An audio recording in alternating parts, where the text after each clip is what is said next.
ஜோதி, எதுக்கும் ஃபீல் பண்ணாத, தைரியமாக இரு. நான் இருக்கேன். சரியா? நான் வருவேன். சரியா?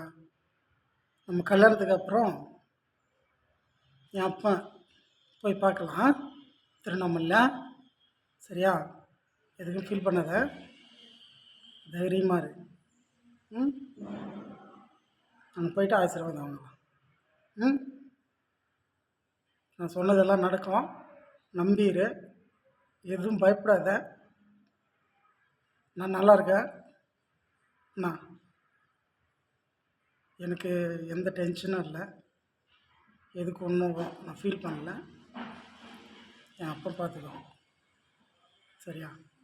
எதுக்கு ஃபீல் பண்ணாமல் சாப்பிட்டு நிம்மதியாக இரு. ம் இன்றைக்கி இன்றைக்கி முடியலன்னா நாளைக்கு வருவேன். சரியா? நீ எதுக்கும் ஃபீல் பண்ணாத, நான் இருக்கேன். சரியா?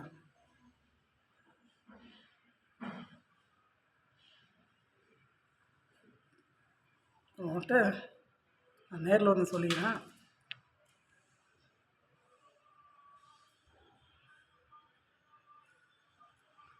சரி, நான் நேரில் வந்து சொல்கிறேன். எதுக்கும் ஃபீல் பண்ணாத. சாப்பிட்டியா இல்லையா? ரொம்ப பாசம்னு பார்க்குறியா? எப்பயுமே பாசம் தாண்டி. நீ தான் புரிஞ்சிக்கல.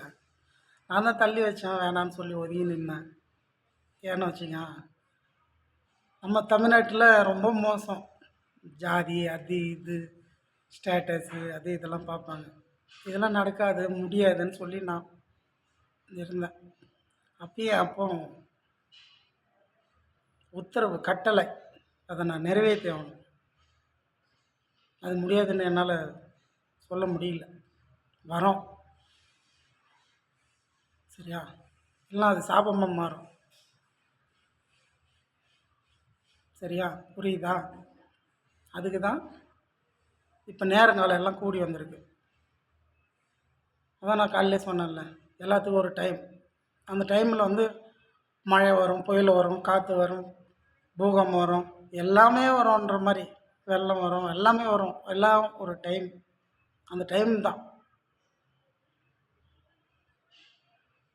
அந்தந்த டைமில் அது நடக்கும்ன்ற மாதிரி.